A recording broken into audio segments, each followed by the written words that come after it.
And we're back. We just watched The Artist. The Artist. That's what I said. Yeah, I said The Artist. Same thing. The is totally the way to go. The Artist. Should we redo that? And then All even right. Scott could join. Okay, let's just redo it from scratch.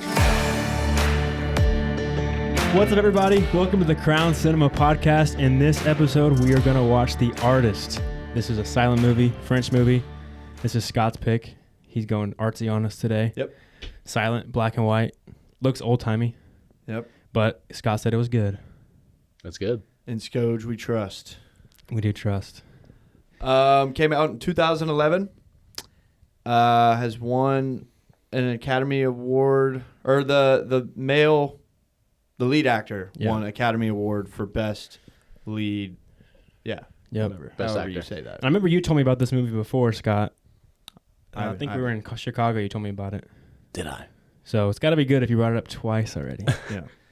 So, but it is a silent film. Apparently, there's only like 2 times where there's actually like sound besides like the music. I don't know if I've ever seen a silent movie that I've enjoyed or that that I can remember. I know I've had 2 of them in like film school, but I don't remember any of them. I don't think I've ever seen a silent film. Actually, there was one. It was a black and white movie. It was a French movie. It was shot really weird.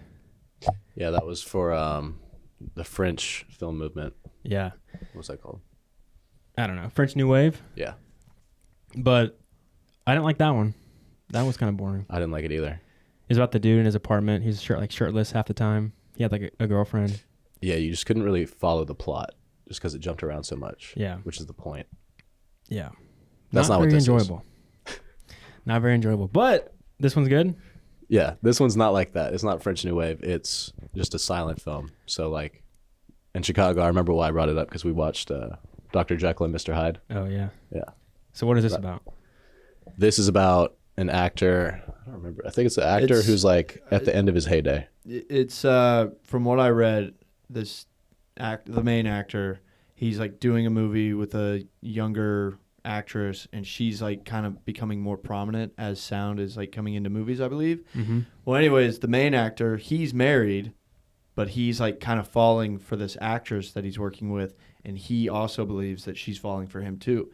And he's like struggling with being a good husband, not wanting to cheat, while also his career's starting to fade away while hers is like on the rise.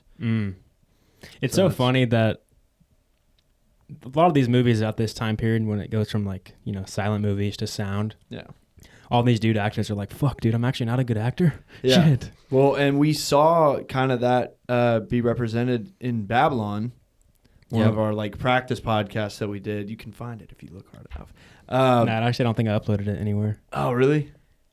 I don't know. But anyways, I uploaded Cocaine Bear on that. that's right. Yeah. But anyways, in Dude, Babylon, sidetrack. I watched that episode the other day. I didn't watch it, but I started it. Dude, thank God we did some practice rounds. Shit is not good. it was tough. It just brutal. The intro's awkward a little bit. We kind of get into it a little bit as we go, but there's definitely I remember good to have some practice rounds in.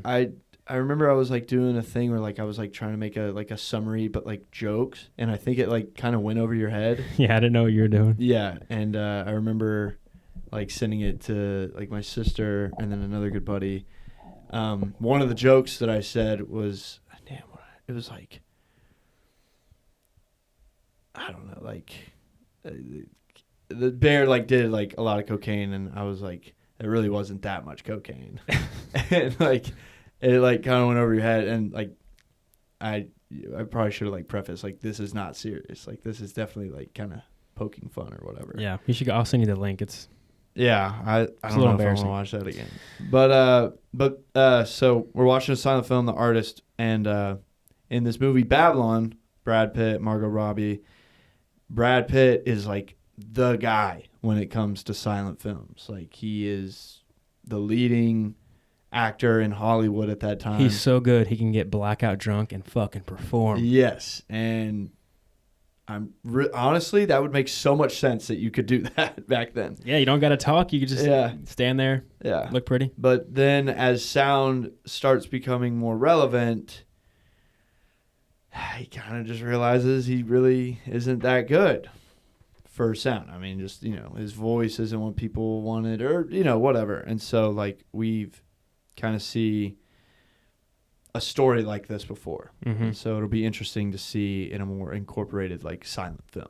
Mm-hmm. I like how they picked an actor that looks like an old-timey actor. Yeah. What else has that guy been in, Scott? I've seen him before. I don't have I? He's in something popular. He's in... I don't know any of these. He's like a very, very small character in some... French. I mean, he's French, so you might not have seen these. Read him off. What is he? I don't recognize any of them. Up for Love. Oh, he's the banker in Wolf of Wall Street. The Swedish banker. No way. Is that him? Yeah. Scott, can you press Command-Shift-5 on the keyboard? What is that? That'll just screen record it. I forgot to do that. And then click record on the bottom. Look at the dock. Yeah. There we go. Yeah, he's the Swedish banker in Wolf of Wall Street. He did a good job. He's having sex with that girl. See? Yeah, you're right. Yep. Nice. What girl?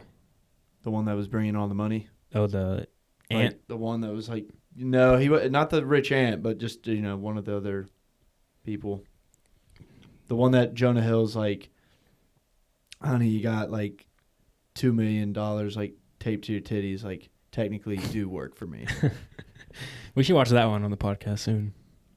That's a good one. That would get some views. It's 3 hours. I don't think my mom or dad will watch that one. Have they seen that movie? No fucking way.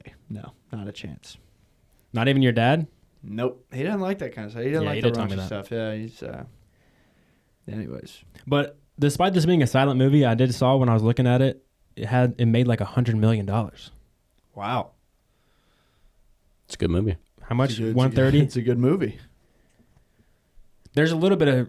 It's not all silent too, right, Scott? There's like a few points where you can hear... What I read was that there are 2 brief scenes where like there's a little bit of sound. Yeah. So... It'll be interesting seeing a new movie silently made, because they obviously did it with a very specific purpose, so they thought it out pretty well, so it should be pretty solid. This came out in 2011. Yeah, $133.4 million. Yeah, that's pretty wild for a... Who did like A24 or somebody make this movie? I don't know if A24 was around yet. I don't think they were. When did they get founded? Let's see. But this is a French movie, so a foreign film. Oh, okay. Foreign film. Is the first... No, Sisu's foreign. Yeah. Have you seen anything else that was foreign? Well, especially after Sisu. 2012 is when A24 came out. Yeah. Damn, that's pretty impressive. Yep. 10 years that they're a top dog making movies. But they already were a little bit successful. The dudes that started it, they were already big in Hollywood, I think. Yeah, I'm sure they were. They said, fuck it. Let's go to New York. Anyways, are you ready to watch this movie? Yes, I am ready to watch the movie. Yeah. Should we do it? Let's do this. Let's go.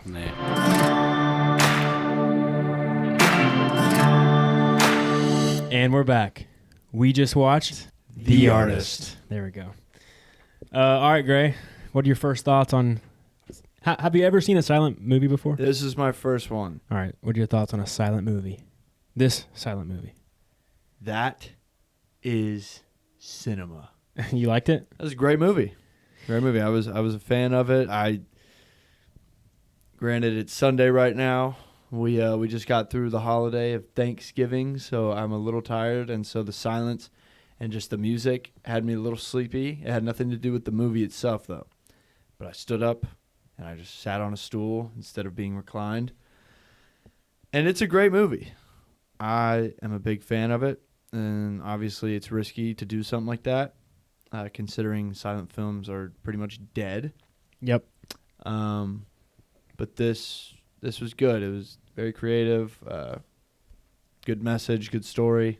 The no talking definitely makes you have to lock in a little more, because you realize, okay, everything they're going to do is going to be visual, so now you got to just like keep your eyes on the screen the whole time. And I think that is one cool thing about silent films, I'm sure, like the great silent films. Like, I do enjoy that, because I thought that they're just going to show you what they say pretty much every time, but they only do it for like the most important lines. That kind of shows you that dialogue really doesn't matter too much in a storyline. Like, a lot of people kind of focus on their dialogue, but this movie showed that they cut out some of the dialogue. Like, you didn't even know what they said. Yeah, but it doesn't matter. But you can like pretty much just infer like what's going on. And so I did think that was cool, especially because a lot of the movies that I really do like, are because of dialogue. Yeah, you always like cool characters that talk cool, and you like when there's cool dialogue in a movie. Yeah, I do. And so it was cool seeing like how different. This is literally the opposite of what I would say makes a great movie, but it still worked. So yeah, it's a good practice, I guess, of picking dialogue wisely, because you really only have so much you can put on the screen. You can't just keep cutting back and forth the text, because that's boring. Like, nobody wants to watch that. So you have to really choose your dialogue very, very carefully. And they do it a lot. Like Scott mentioned, he was messing with you the whole time, saying, "Hey, both of y'all, hey, that was a metaphor. Yeah, don't let it go over your head, buddy." But so a lot of those dialogue scenes were obviously had deeper meanings, and they meant more than what they were just talking about. So they really, really had to craft their dialogue with a purpose every time. Yeah. Can you give me that water? Thank you. Scott, is it better on the second watch? I wouldn't say better, but it was just as enjoyable. Really? Beautiful. Yeah. Did you pick up on anything else? I picked up on, there's a lot of times where they use like headlines of a newspaper or like a store sign to kind of get another message across without using words. Yeah. No, there was a lot of times whenever stuff in the background or very little details would show you something about the character of the scene or kind of give you a message, because they can't talk, so now everything has to be so visual. There was a store sign that said "Lonely Star," and he's like walking by himself. There was one whenever she wrote "Thank you" on the window, on the mirror. And the poster of him starring in a movie. The movie title was "He Stole Her Heart Away," or something like that, referencing her getting starstruck and falling in love with him immediately. Now, this whole movie could have been avoided. This whole problem, if he would have just accepted what was given to him. He just consistently just decided to choose the wrong way and just ruin his life himself. Yeah. He was already a big actor. Okay. Silent movies die, but he's too stubborn to be like, no, fuck that. This is what I do. Silent movies. Yeah. He could have just been like, hey, let me try to talk in a movie. I'll try that out. Nope, didn't do that. Yep. He's lazy. He decides to burn the house down, almost kills himself. Even whenever Peppy decides to give him a script and is like, hey, bro, let me help you out. Like, let me get you some work again. Yeah, like I just convinced the CEO of our company that you can be in this movie. Like, and he just shits that one down the toilet. Yeah. But I don't know. You have to understand that, like, a guy that gets as famous as him has probably taken a lot of risks to get to that point in his career, and was probably told that a lot of the decisions he made were bad. And so now he just feels like, okay, I'm pretty much like back to square one. I'm a young, I have to go back to like being like a young, hungry actor and like do what I did to like get here in the first place. And he thought that system would work.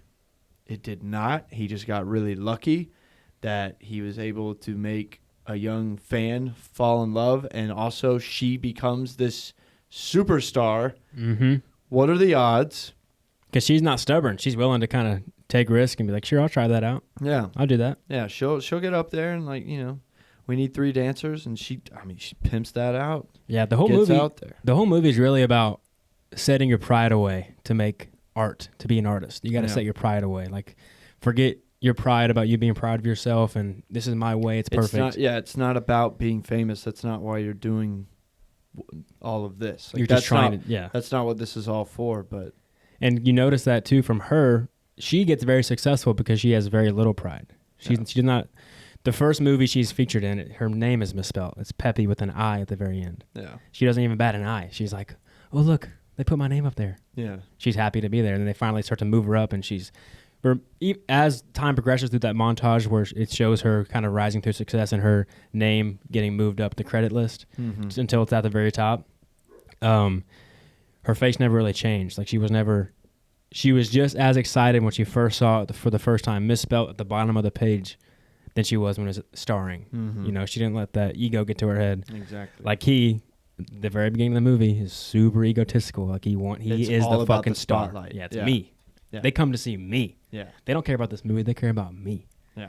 And ain't the case as time goes on. Take a movie and think about, I don't know. I think when he was like at the breakfast table, like with his wife, like he was reading some like stuff about him too. And you know, so like he has a giant painting of himself that he's like, yeah, he's like just absorbed with himself, which I mean, you just got to think about like becoming that famous. I mean, do you really know like how you're going to be? You don't until it happens. That's what they always say is like, you know, you give any man power and that's when you realize who he really is. Yeah. Yeah. And so that's, it's definitely very well seen in this movie. I think another cool way they show and don't tell is how his wife like draws on all the pictures of him. Yeah. And so you're like, okay, like she hates him now, I guess. Mm-hmm. Yeah. Because she sees him. He's so full of himself, he doesn't even ask her about her life, what's going on with her. Like, he just doesn't talk to her. He's too... in her own subtle way, it's her checking his ego. And, you know, because that's such an important thing, I would think. Like, when you do start to become, like, a star on that level, you have to be able to laugh at yourself still. Like, you can't think of yourself as a god of some sorts or that you're just better than everybody. Because at the end of the day, think about when he was like in the spotlight or whatever, and like he's doing all the dancing and he's doing all the tricks with his dog, but then at the very end he runs into the pole. You're not God. No, but he did that on purpose though, because he like changed his nose and he was like and smiled at he was like doing like a bit, I think. Damn, he got me then, because he had his nose all messed up and he like moved it back and was like cheerio. Oh, did he? Like, yeah, I saw him do that. I thought he was like wiping off blood though. I think he was just playing to the audience. Scott? Yeah, it was like a trick. That's a very silent film thing to do, you know, like physical comedy. Gotcha. Yeah, just like, what's that Charlie Chaplin? Mm-hmm. Those guys who just, the only way to get a laugh without using words is just to get kicked in the nuts or fall over, get hurt. It was cool as well, though, you know, like you do the big actions, you know, because it's silent film. Mm-hmm. They do that also in like the regular scenes of the film. Yeah. It's still silent, you know? Mm-hmm. Yeah. Just a little more subtle. Yeah, you really have to. Everything is about your actions. Like that's the way you have to. Because, like you were saying with the dialogue, there's some scenes where you don't even know what the character said. Like at the very end, whenever the police officer told him something about himself, like we don't even know what the police officer said, but it definitely offended him. Yeah, got him in his feels. Yeah. And so you only know that it was bad because the way he's reacting. Yeah, it is interesting. I mean, just like whenever you take either like the sound of words away or the ability to like read lips or anything like that, or so Tom Holland said that like it's really hard playing Spider-Man when you're in the suit because you know a big part of acting is like making your face like do things. Yeah. And he said like when he's playing Spider-Man, like he has to just like kind of go over the top. So I bet he watched silent films to kind of see how that could look on camera, like just being a little bit over exaggerative with your body movements. Yeah, that's interesting. Yeah, I know that Shane Gillis, he was talking about he performed somewhere where the stage was in the middle of a giant arena or a big theater, and he was doing his act, and a lot of his act is with his face, like he makes like a funny face, like that's a large part of his act. And so he said what he would have to do is like he would tell a joke and like tell this side, and then he like have to turn around and give him the same face. Because he has to be expressive with his comedy. What's the face? I can't do it. It's the Down syndrome face. Yeah, that's pretty good, Graham. No, but I liked it. I'm glad. I guess I wish the ending kind of came in a little. I guess the ending was good. Because he did put his pride away finally. And they said, that was perfect. One more? He's like, sure. Yeah, it's the perfect representation of what silent films were. I mean, you always got the happy ending, I think. And so, like, this movie, like, illustrates all of that and, like, wraps it up just as nicely as, like, an older silent film would have been done. Yeah, I guess it does kind of mimic the feel of a silent movie, like an old movie. Yeah, like how I feel like it was lit very much like they used to be lit during that time. But the cinematography still, like, the camera movements and shots were more modern. Yeah. You could tell it was newer. Yeah. Because, I mean, the cinematography was really cool. They had a lot of cool shots in that movie. They did. And again, because all their energy has to go toward what's on the screen, like what is visual. What are you seeing? Yeah. Yeah, absolutely. Everything is so intentional. Yeah. Because you can kind of get by on a scene if somebody's talking. You can have them kind of just say something. And, you know, that gives the messages across. But when you don't say anything and you sparsely use on-screen titles, you know. I thought it was funny, but also just, like, kind of a good move because, so this guy's a star, you know, on the screen. And then people keep saying, like, in the movie to him, like, you know, nobody wants to hear you talk. And he's like, nobody wants to hear me talk. And I'm not gonna lie, like, when I was watching it, I was just like, damn, like, how bad could his voice really be to where everybody's like, dude, you don't have a chance of making it in the talking movie industry. And it's like, come on, like, he literally, like, he can dance, he's a good looking dude, like, he's a good actor, like, he's a movie star, big name, like, is it really that bad? And then at the very end of the movie, they finally, like, everybody's, like, talking, you can hear what they say. He gets one line. And I do not know what he said. Then that's obviously intentional. Like, it's kind of showing, like, yeah, like, he would have butchered it, like, talking in movies. Thick ass accent. Yeah, the thick accent. Is he, like, I don't know if there's any way for them to, like, show this in the movie, but, like, do you get a feeling that he's, like, not from America ever? No, actually. Yeah, like, I don't. What's his name? It's George Valentin or Valentin or something like that. Is that a French name? The actor says he likes to think of it as a French name. Okay. It wasn't actually the intention for him to be French, but he's just so French that, like, the way he said "with pleasure" at the end. Yeah. Like, they even wrote it "with pleasure." With pleasure. Like, yeah, nobody wants to hear you talk like that. And that's a good point. And it's just interesting because, like, you know, at that time, he's America's movie star. Right. So you don't want America's movie star to be a fucking Frenchie. Yeah, people are going to hear them and be like, what the fuck? Yeah, like how we all were with every fucking big movie star. We're like, wait, they're British? Yeah. It's still, yeah. Tom Holland's still British. Rings true. Like, you get so pissed off, like, when you see an actor in a movie, like, play, like, this really hard role, this tough guy. Then you see an interview of him, he's kind of a pussy. Yeah. Well, like, I think I mentioned this before, but it's kind of funny how these actors, they play these badass characters, like, you know, Rambo and fucking these, like, just macho men. Yeah. But you also remember, these guys are also just, like, actors who started off probably doing theaters and plays and shit. Like, they didn't have a badass upbringing. Yeah. But yet they play these badasses, so you forget. You're kind of like, oh, wait, that guy's a fucking actor. Yeah. Like, I think, I forget who it was, but it was somebody on an interview talking about how he just became, like, a big actor, and his dad was like, you wear makeup? His dad was, like, shocked that he put makeup on. That was his first reaction. He's like, no, son, you don't put makeup on. He's like, Dad, that's what everybody does. He's like, no. He's like, Dad, Robert De Niro puts makeup on before he gets on set. He goes, no, he doesn't. Robert De Niro doesn't. Don't you ever say that about Robert De Niro again in this household. Yeah, exactly. But like, kind of going off of he's not allowed to talk anymore.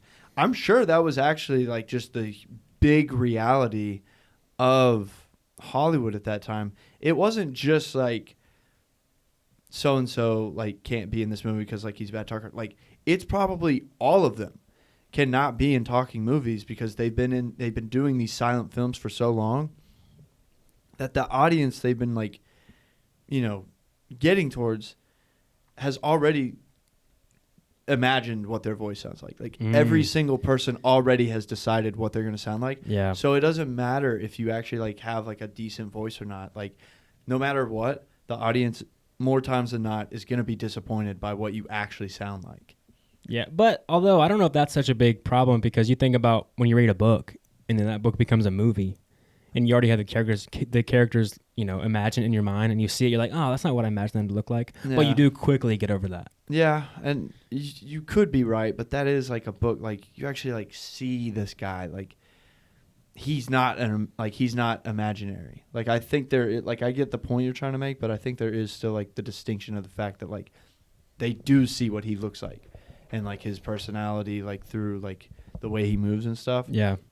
They've already like made up in their minds like this is what he sounds like. So. I also bet through the years of him doing silent movies and having this overdrawn acting to show off his emotions, I'm sure it's a lot harder for him to, because when you talk in a movie, you have to be genuine if you're on camera and talking. So if you're acting like that and talking, it's not believable. Yeah. So it's also is probably a problem with these silent film actors who couldn't transition over because they couldn't figure out how to act with their words. Yeah. They only knew how to act with their actions. Yeah. And they're basically like a clown. Yeah. Yeah, true. Yeah. They literally are just kind of like clowns. Yeah. Mimes. Makeup and... It's interesting. So we were talking about Babylon earlier. I mean, this is literally... Like, this movie is just the PG-13 version of... Not even, bro. This is like the G version of Babylon. Babylon fucking saw this movie and cranked the knob. Yeah. I mean, but I think Babylon was probably inspired by this movie. Because it was way too, like... They took way too much of that story. It's not like they stole it. It's just because that is like a relevant thing. Yeah, it's just a piece of history, of movie history. Yeah, so like, but talking about it, but like Brad Pitt's character even kind of looks like. But I think Scott mentioned that earlier. Like back then, like I think you had to have like just the almost like cartoonish look about you. I mean, like. Yeah, what was it? That pencil thin mustache was just a hit back then. Let's rock it. Next episode. Let's rock some pencil stash. Ooh, pencil stash would be cool. And like the big smile and everything. Yeah. And just the head always tilted back while laughing. Just yeah. What's up with her little dot on her nose? Why, or not nose? Her lip, her little mole. Why do they add a mole? He just says you got to be different to be successful in this industry. You just got to look a little bit different than the rest. Did he say that? Yeah. Oh, I missed that one. Shit. Oh, yeah. I got it. Every line.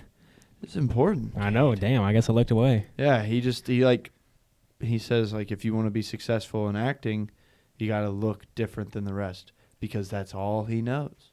All he knows is how to look on screen. Interesting. And then she shows him because she's actually got, I guess, a lovely voice. What about that motherfucker looks different? He looks like the normalest fucking actor at that time. Yeah. I mean, I thought he was like handsome and charming on camera. Yeah. But he doesn't look different. He's that not mustache. I feel like everybody had that mustache. Well, now that I'm really thinking about it, I don't know. Did we really see anybody else with that with the mustache? Like, as far as like a movie star in the movie. And think about all the guys that she was going out with. Peppy. She was going out with all these babyface boys. Mm-hmm. But in reality, she wanted a real man. But he was too busy being a bitch. And that's what the pencil mustache does for you. He was being a little bitch, though. He's being sorry for himself. That's why he wasn't being successful. He was fucking feeling sorry for himself. He was like, damn. Hey, it makes sense that he won an Academy Award because, like, bro, I remember, like, at the beginning of the movie, I was like, yeah, this dude's tight. Like, this guy's cool. I mean, look at him. I mean, he's just, like, the life of the party no matter. And then when he's down bad, I was like, fuck, this sucks. I am sad right now. I feel like they had to give him the Academy Award for Best Leading Role just because...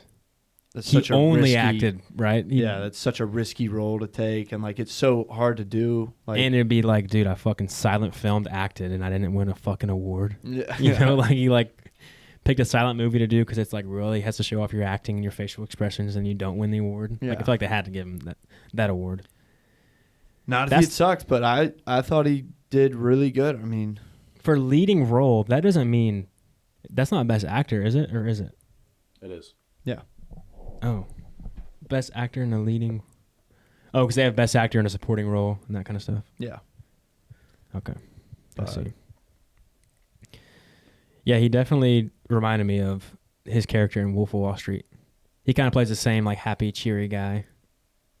Does he? I'm trying to remember like his character in the Wolf of Wall Street. He gets really happy when he realizes how much money he's about to make, but before that, he's kind of a hard ass, I think. Well, he's being very sarcastic and he's kind of like smiling as they talk about illegal crimes, money laundering and such. Oh yeah, like the scene where like they're like saying one thing, but then they're really like they're saying what they mean is something completely different. Yeah, like thank you so much, and like in his head he's like, you piece of fucking French shit, like, or whatever they say. Yeah, but, you American shit. But yeah, so weird that I can't believe I haven't really seen him in that many more. No, he seems like a good actor, and he looks like he's a popular actor. Yeah, he's a Frenchie though, I guess. You said, Scott, he was in a lot of French movies. Yeah, like I can't pronounce some of these. Try it. French. Okay. French dip.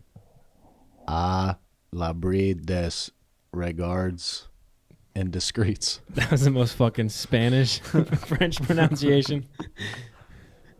To le filet sort folle. Do French people, is like the French movie industry a big thing in France? I mean, I'm sure. Because I know most countries watch American entertainment. That's why, fun fact, I think, this is not a fun fact. I have no evidence to support this. Doesn't matter. Fact. But I do. What? This is a personal fact. I do know that English has become the number one most commonly spoken language across the world, and it's got to be because of TV and movies. Because we make the best entertainment. People love entertainment, so they have to understand English to fucking enjoy the movie. An interesting thought. Other countries get like government spending for movies because their industry is not as big there. Yeah, they can't afford to do it. They're trying to do that in Texas too. They're trying to give more tax incentives and grant programs to certain states. Make movies in Texas. What countries are they going to in France to get funding for a movie? Like, are they really? No, like some countries will have like a film department of their government that will help them make movies. Oh, damn. Okay. So they're not like producing them, but they're like giving you grants and like helping, like, giving you money and shit. Yeah. Because like I think it's Georgia, California, and I think New Mexico too. Those are like the best places to make a movie in the United States because they give you so much tax incentives, tax advantages. You can get grants and stuff like that to make your movie a little bit more affordable. Yeah. And financially. Yeah, that's cool. Better off. So they're doing a lot of stuff in Texas to try to make that a reality. Gotcha. They're trying to give Texas has so much.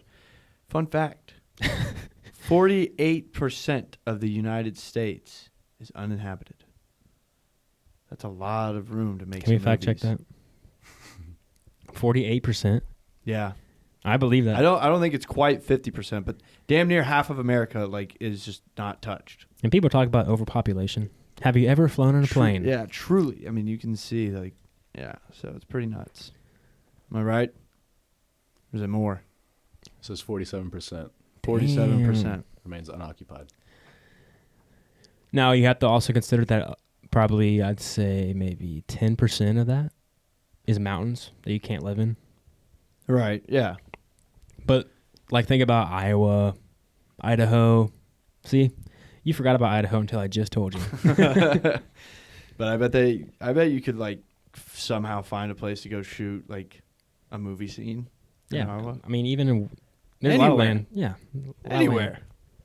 West Texas. Anywhere with space. Yeah, I mean, holy shit. Yeah, just think about Texas. You could blow up bombs in West Texas and nobody would know. Exactly. That is uninhabited. Like you could, and they have. I mean, there have been some good movies made in West Texas. I mean, I think what Oppenheimer was filmed in New Mexico. That's where they blew up that big-ass bomb.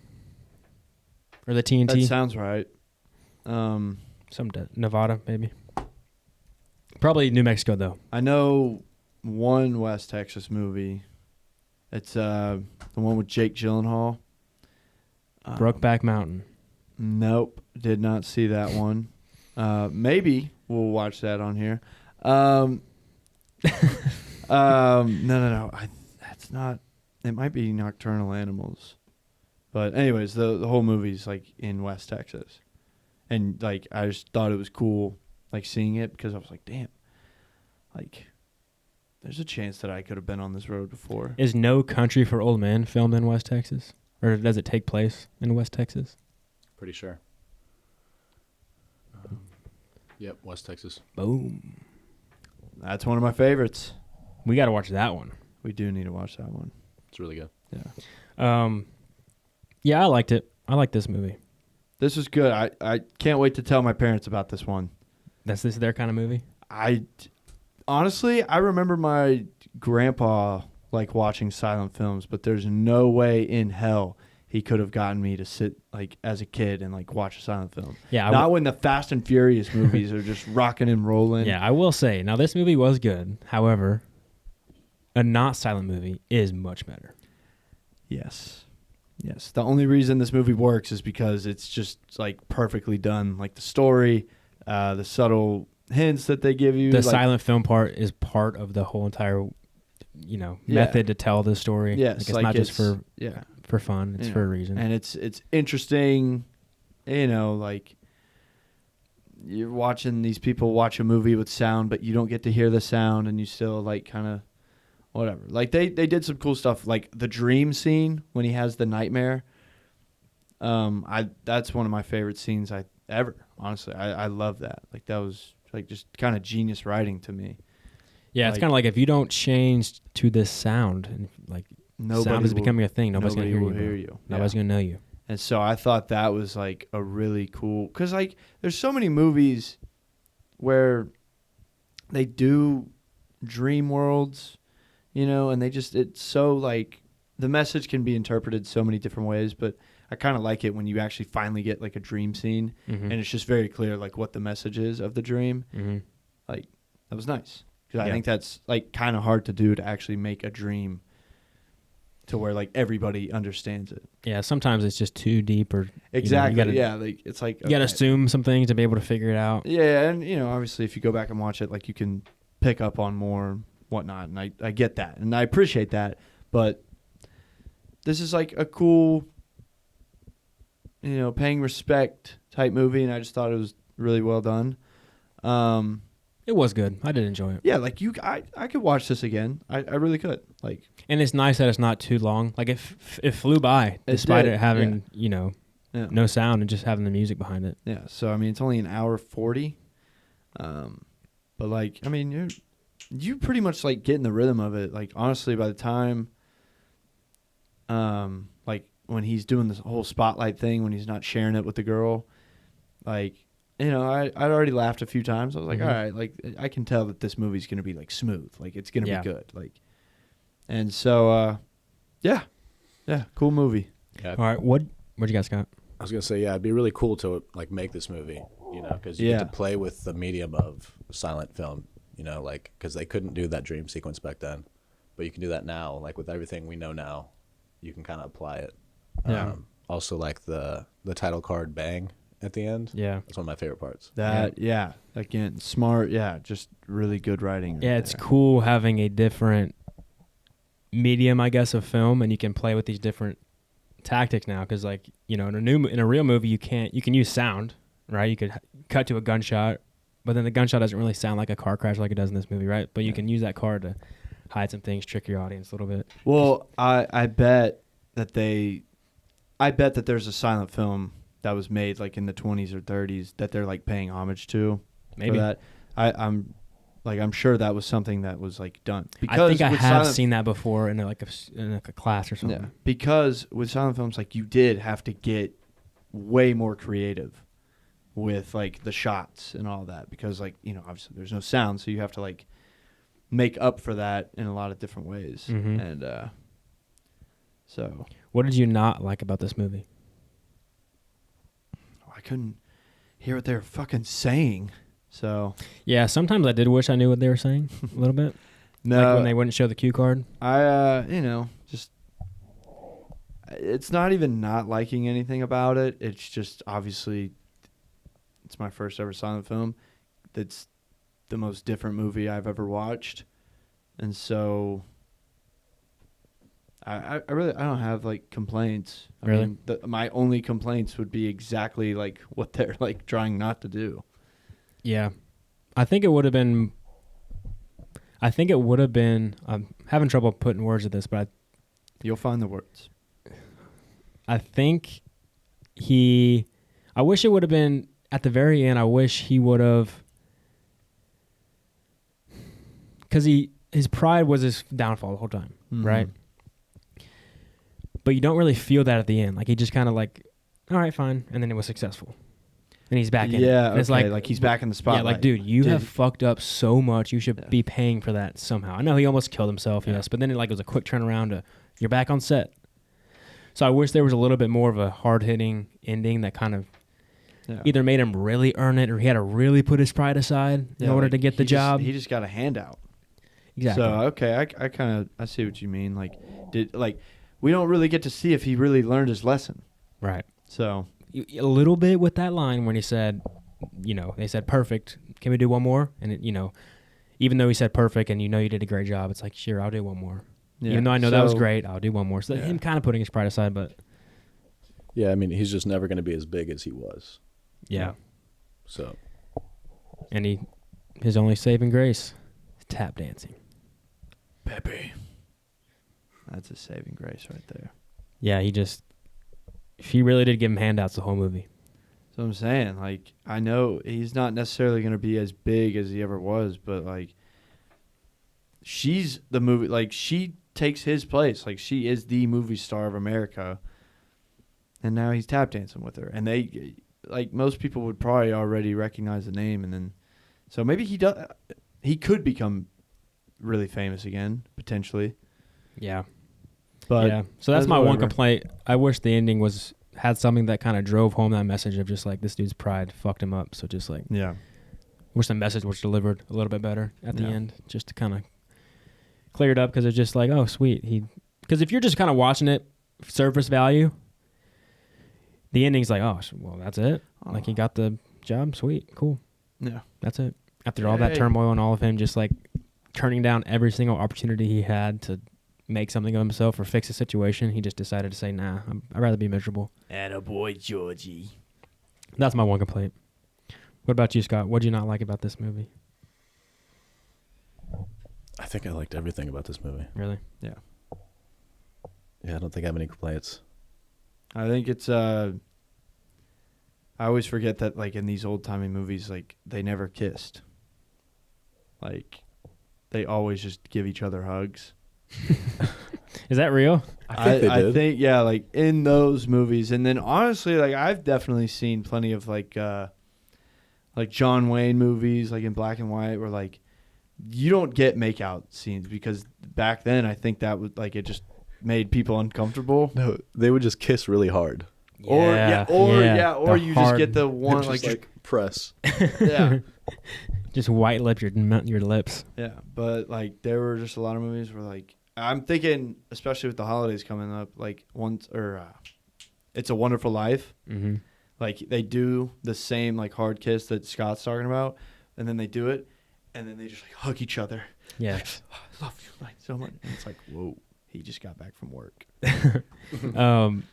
Now I think it's funny that they always make the wife that he's gonna cheat on, or the one that he's gonna leave, they always make that actress not as pretty as the other actress. Never fail. They never fail to do that. And they make her kind of suck. Yes, they always, because you have to, bro. You're gonna get pissed at him if the girl's hot and she's awesome. Dude, you're fucking leaving her. That sucks. You're an asshole. Yeah.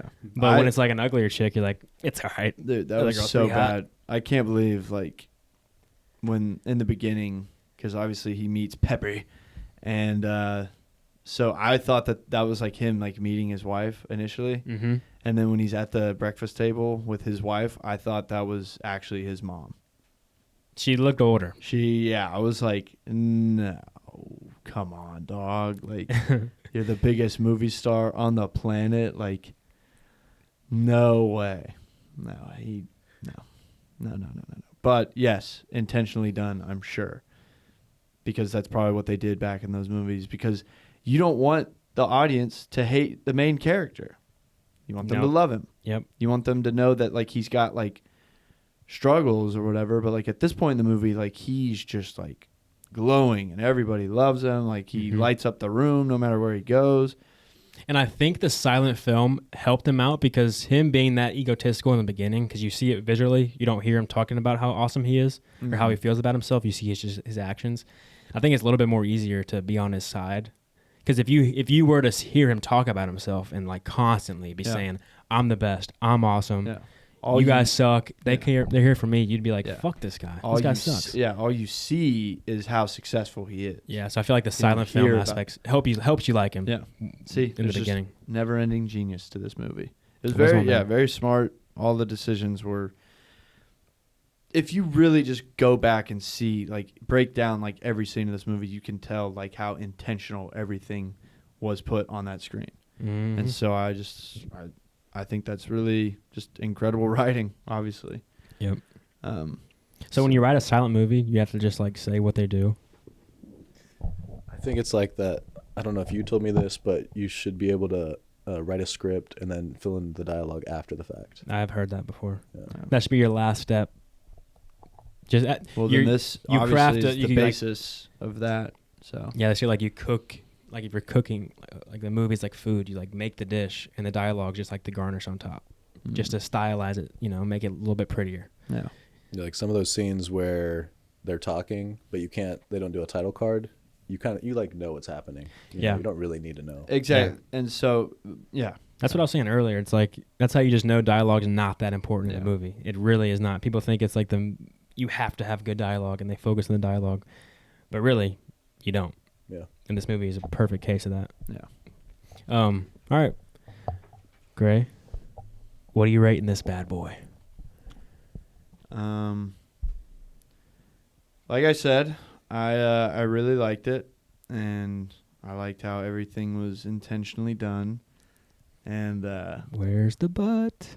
There is no. I don't think I really have a butt for this movie. I'm kind of with Scott. Like I really just enjoyed every decision like made in this movie. But no, there's no but. I will give this movie 8.5. Okay, fair. The reason why I get frustrated at you what is because sometimes you don't give, like this movie I feel like is justly graded. It was a good movie. Well Thank thought you. out. Yeah. I mean, but other great movies. Not that my other ratings have anything to do with your opinion. They're my ratings. No, but I feel like sometimes you just like, you don't give the greatness what it deserves. Like you gave this one what it deserves, I feel like. All right. Well, I mean, that's your opinion. And people probably have heard other ratings that you've given and been like, God, this guy sucks. No, there's been a few times where I wish I would have gave a different rating. Like think about Taxi Driver. I still get shit for the ratings that we gave to Taxi Driver. Do you like that movie? I haven't seen it. Oh, maybe we should rewatch it like way later. Yeah, with Scott. God, that sounds like torture. But so many people say it's fucking amazing. So maybe the second watch is better. It's just boring. Okay. Scorsese. All right, my rating for this one, it's not as high. Piece of shit. But I'm going to give it a 7.9. Okay. All right, Scott, what you got? 10. 10? Damn, the perfect movie. You can make the argument, and I've already said, like, you can tell in this movie that every single thing that is put on that screen had a big reason. Like, there was not one decision made in this movie. It definitely says something that a silent film made in 2011 won an Academy Award. Yes. It's got to be fucking pretty good if you win an award making a silent film in 2010. Yes. Or 11, I mean. Sorry. Yeah. So, I think Scott's full of shit. There's nothing in this world is perfect, but... yeah, you're just giving 10s out willy-nilly. But hey, it's your score, so who cares what I have to say? The audience cares what you have to say. They're pissed at you. Scott doesn't. They're pissed at you. How many 10s have you rated? How many 10s are there that you've seen? Because me and Gray both agreed there's no 10s. I could name some other 10s. The Revenant, Interstellar, sure. Dude, I didn't finish Revenant. I like the Revenant. Yeah. I've seen it 4 times. I like the Revenant. I watched it with my dad, and I think it's long as fuck, right? It's like 3.5 hours. It's pretty long. It's long. Look up the runtime. It's long, and he's crawling for a long time. It is brutal. He's not making much progress, and that is a little frustrating. So I'm pretty sure it was like a. That's why I didn't finish it, because it was so long. I think I either fell asleep or like I left or something. Oh, damn! Only 2.5. No, it feels longer though because he's just crawling and like not like gaining much ground. It's so beautiful though. It does look good. It is. I gotta rewatch that movie. That was a cool movie. I like the story. I'll tell you what. Can't understand a fucking word Tom Hardy says. That is tough. But like Scott, he also said Interstellar. Totally get that. I will never forget like seeing that movie in theaters. And like, you know, the whole beginning of the movie, because I was pretty young like when that movie came out, so I'm sure there was a lot of stuff that like went over my head. But I do remember in the theaters, like when they get to the planet and it's like every 7 minutes is like a year, whatever the rule is. Yeah. I just remember thinking like, oh shit, like it's about to get messed up. And then it did. And then I was like, damn, I can't wait to rewatch this movie, because like up until that point, I really wasn't that invested in the story. Mm-hmm. But then after that, I was like, damn, like this is a good movie, and I have not really been appreciating it enough. And I was right, because when I went back and rewatched it, I was like, damn, this movie was literally perfect from the get-go. Anyways, not actually perfect. I'd give that a 9.5. Yeah, that's a pretty fucking good movie. Yeah, Interstellar is that's one of the great ones. Scott, what's better, Interstellar or Oppenheimer? Come on, Interstellar. Yes. Yeah. Yeah, I think so too. The Dark Knight or Oppenheimer? Oh, fuck. I don't know. I just saw The Dark Knight so long ago. 2 totally different movies also. Like, yeah. Not even like shots. I'm going to say Oppenheimer. Dark Knight. I would say Heath Ledger died for that movie. Got a fucking problem with Heath Ledger.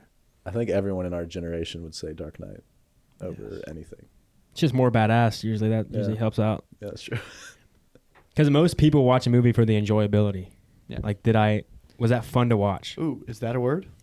What? Enjoyability? I've said it like, I think every episode I might have said enjoyability. Really? That's a word. No. And 100% that's a word. Well, this is why we have Scott. If enjoyability... Scott's been really good at helping us not look like fucking idiots. Yeah. Whoa. It's a word?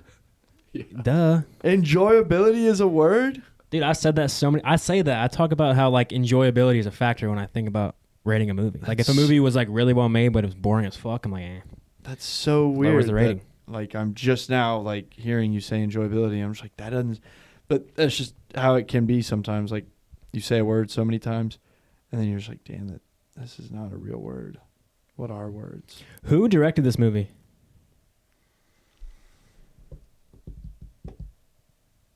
One second, I'm reading.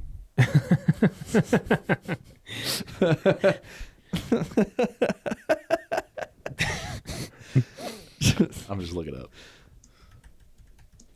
All right. Michael Hazanavicius. He's a French dude? French. Frenchy. Yeah. Written and directed by. Damn, written and directed by. Michael H. Michael H. That's so crazy this movie made $130 million. You think... Okay.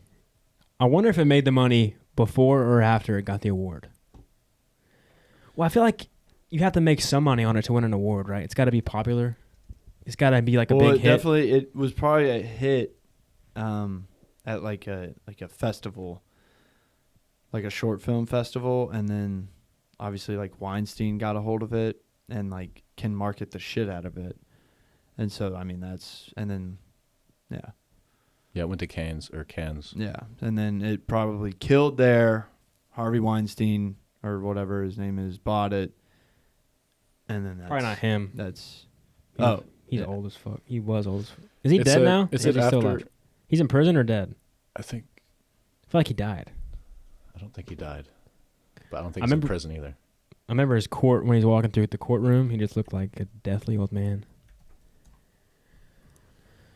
Sentenced to 16 years. Damn. He's probably got the softest prison sentence.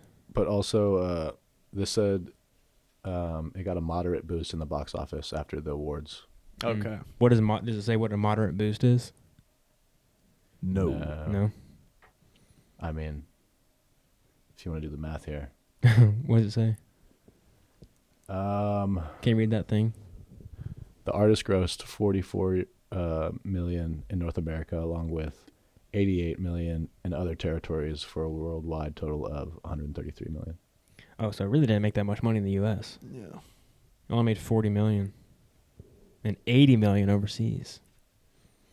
That's what's so crazy, that the majority of the world is not in America. So that's where you get a lot of the money and views of a good movie. That is crazy. Like, I bet Europe ate this movie up. Yeah, all of France. Oh, it probably was like a law or something. Like you had to watch this movie if you live in France. Schools, like I bet they were watching it. Like I bet like the French schools like watch this movie. Probably. Like when you're a kid, like you watch this movie at some point. If you're at least like in a film, for a film student. I just think about like for us, like every kid in America has like read The Outsiders. Yeah. Like that's probably what's going to happen with this movie. Did y'all watch, speaking of going back to Interstellar, did y'all ever watch Interstellar in science class, like at the end of the year? No, but I'm jealous. Dude, I swear to God, every single year of school, they would throw on Interstellar, like during finals week or, star testing or whatever. I never got Interstellar. You're spoiled. Yeah, what the hell? I guess so. Shit. By the way, cool. The artist won 5 Academy Awards. Oh, shit. 5. Best Picture, Best Director, Best Actor in Leading Role, Best Costume Design, and Best Original Score. Can you try to find what was up against it in 2011? What if it was just trash movies? Like, I guess we'll just give it to that shitty silent film. I mean, holy good God. The Descendants with George Clooney, Midnight in Paris, Hugo, A Separation, The Iron Lady, Footnote. Yeah. I don't know one of those fucking movies. Give it to the silent movie. Damn. 2011 really had a dip in film production, huh? Kind of tough. Oh, The King's Speech. What is that one? I bet those movies are good. Yeah, they're probably good. Yeah. It's not. Hugo is a big one. Never seen Hugo, but I've never seen it either, but I do know people liked it. Yeah. Remember people talking about it. Yeah. Yep. Well. All right. Any final words, fellas?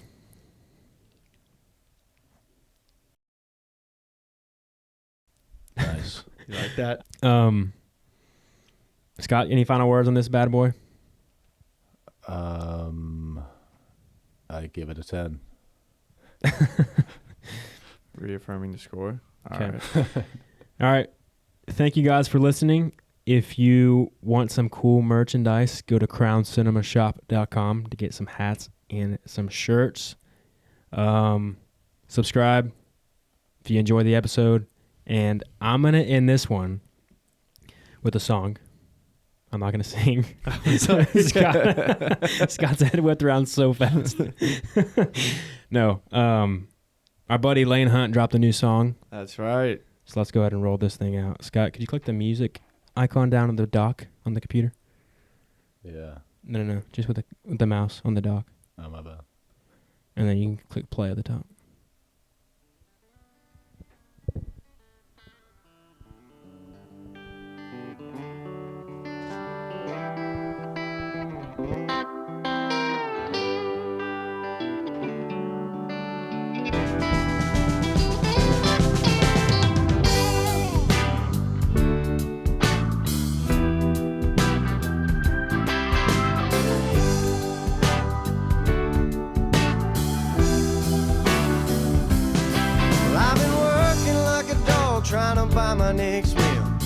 Seems all I do is drive. And when the boss man sends my next check in the mail, I'll have enough for closing time. And I've been cussing like a sailor since I ran out of weed. My tank is running dry, so I'll head on down to the railroad track and tell that man I need a ride. He says you're just in luck, 'cause there's one more seat. There's just one more thing before you proceed. Just throw me a $5 and we'll call it a deal. Now come on, boy, I gotta spin these wheels.